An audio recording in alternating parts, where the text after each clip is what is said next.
Hello everybody, welcome to a kind of a weird thing I'm deciding to do today. I am going to be playing through Final Fantasy 3. Not just any Final Fantasy 3 version, mind you. We are playing through the Pixel Remastered version. So, let me get this set up so you guys know who is who. I will give this to my good old friend, Rose. Rose is acceptable. This will go to me. I can spell. I like blue. This will go to my good old friend Jimmy. And this will go to Cat. Or maybe I should have Crafty. I probably spelled that wrong. Yeah, I can always just double check stuff because I'm smart. Give me a second because I'm actually doing this on a computer for once. Who would have guessed I'm doing this on a computer? Because the game isn't out on Switch yet, and I don't think it's ever going to come out to Switch. I changed it to Cat, it's easier to understand. Cat! Yep. Yep. And I have a really awkward setup because I have like 3 different things on my lap right now.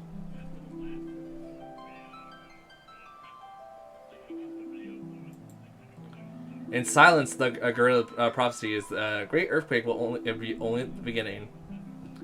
Tremors torn the land asunder. Crystal sources of the world's light will swallow into the depths of. I can read that.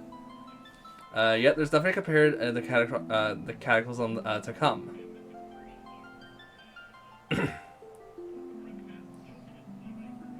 Some foreshadowing there. 4 souls are blessed with light and shall begin their so shall begin. I can read.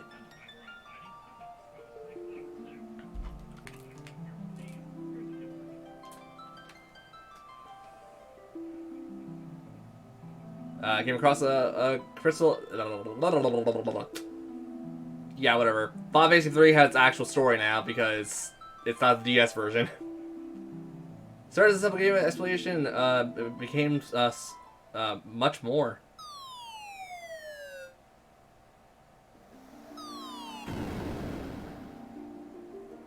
Ow! Looks like we fell through a sinkhole.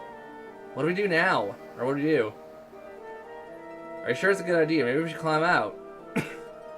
You want to go exploring, don't you? That'd be such a scaredy cat. Hey, quit squabbling, you two. We need to find a way out of here.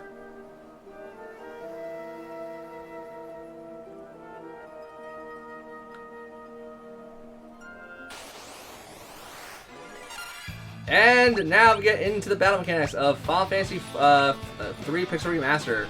We have attack, we have items, which we have no current items. We change the row that we're in, we can flee from battle, or we can straight up defend.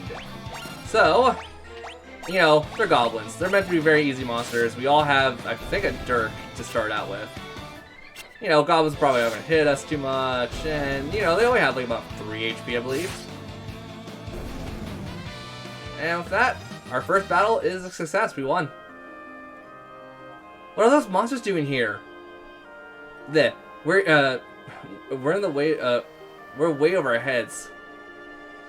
Let's get out as fast. Let's get out as fast as possible.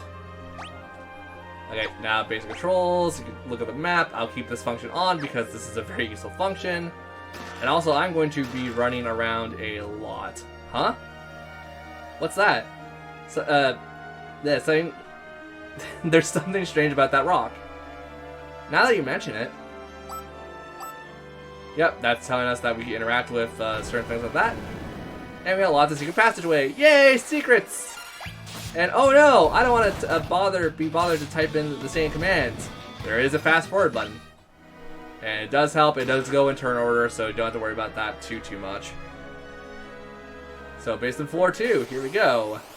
We're gonna find some new monsters here. We got the Caterpillars and Blue Wisp. These rock guys don't have a lot of HP, but they do kind of hurt. The Wisps are like the least of your problems in these fights, because these guys apparently have a frick ton of evasion. It's fine. We won't die yet, hopefully. Arctic Wind. And a potion, great. And goblins again, yay! Easy stuff. Man, Final Fantasy 3 actually has quite a few good things about it, and I really do like Final Fantasy 3, so, you know, why not start this? Look, a spring. Yeah, we get, yeah, but why is it such an odd color? Let's take a sip. I'm not too sure about this. Well, apparently we run into monsters. Oh crap, things in the back, the eye fangs. Those can cast blind on you, and that's horrible.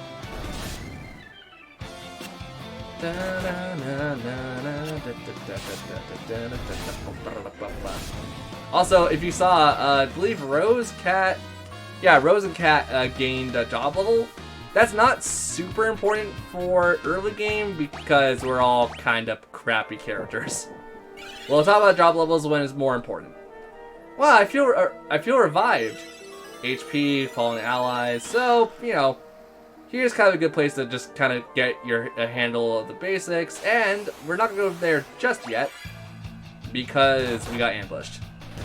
Great. Thanks, game. Love you too. It's fine.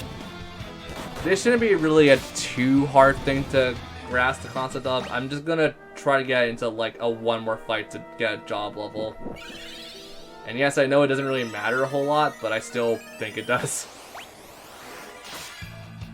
I want to make sure we can also take care of these guys without too much issues. Too many issues, rather. So how I usually do this is I try to get to the spring, heal up, and then if we could get to the door without, you know, without being injured at all, then we'll start fighting. Because level 2 is kind of an area you can take the first boss in. Does it make it really hard? Not necessarily, but does it make it a challenge? A little bit. And there we go, we got hit again. Ooh, crit! Nice. I believe most monsters here, I think the goblins have a higher chance of it, but you could get potions and whatnot here, so it is kind of worth coming back here. Oh, really? Well, I mean, we're faster than goblins, thankfully. We're also going to level up to level 3 before we get to the door, probably. Nope, we got to the door. The Wing Crystal Chamber. What's going on? A malicious force attacks the party. Say hello to the Land Turtle, the first boss of Final Fantasy 3. You know, its weakness is ice, so you could just use Arctic Wind. But I think it's more, it's funny to take it on with just your tiny little swords. Also, oh, we might not be able to take this guy on. Uh-oh. 10 damage. God,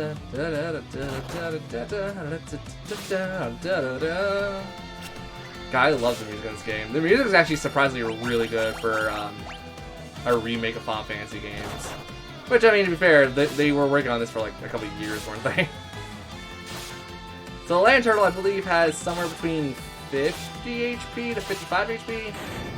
And we just took it out. Cool. The battle theme's so good. I love 3's music. I think that's probably the only reason I kind of want to do 3. 500 gil, 80 experience. Holy crap. Okay. Well, everyone got to level 4 of their jobs. And we pretty much have all crap all to show for it. And now we get a cutscene. The crystal shines brilliantly. The U4 have been chosen. Whoa, the crystal's talking.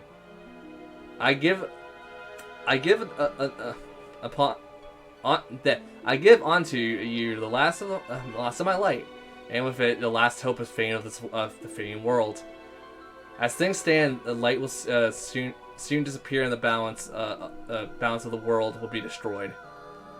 Accept Accept the light in your hearts, and the crystal will grant you unimaginable strength. You've been chosen to be the bearers of the final chance of hope. You cannot allow the light to fade from the world. The party is enveloped with a bright light.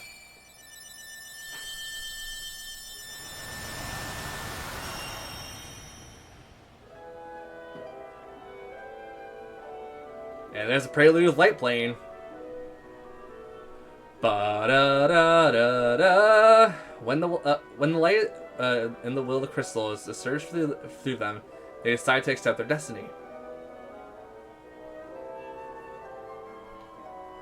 And so the journey has begun. Dispel the darkness, return light to the world. I can sing with this. The young heroes receive the crystal's power. I messed up, oh no, I can kinda keep the tune. Now we can do some things and we're gonna have some fun. And with it, the world's last light of hope. Warrior, monk, white mage, black mage, red mage, the jobs are now available. Step upon the magic sigil and transport to the surface and embrace your destiny with the Warriors of Light. And with that, we actually do have job classes. So, we have Onion Knight, which is kind of useless until like a very stupid late in the game, which I'll show off at some point probably. Warrior, which is a very heavy HP class that's also kind of the tank of the group.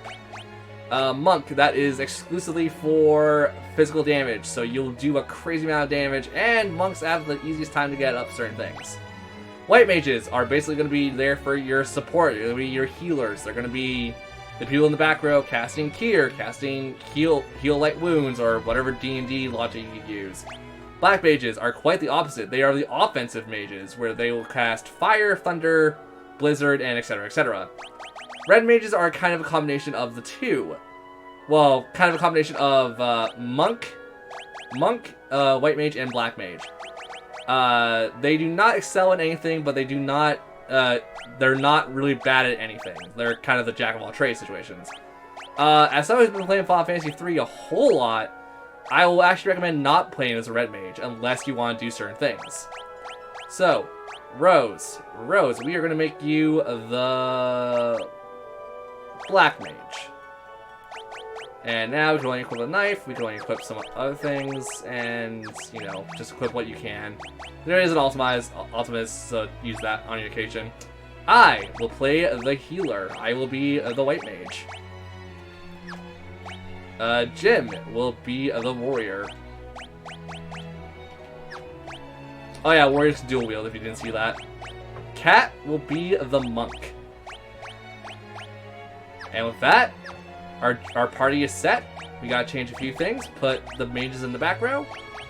And let's just change a little bit so it looks a little more pleasing to the eye. And with this, we can now change our outfits. We all have different outfits now. Ah, boy. Do you also heal us? You do heal us, so if you ever want to grind or do something, you can do it here. Next time on Let's Play Final Fantasy 3 Pixel Remaster, we will go outside, say hello to the world that's supposedly dying, and find a way to goddamn save the damn thing. Until then, later.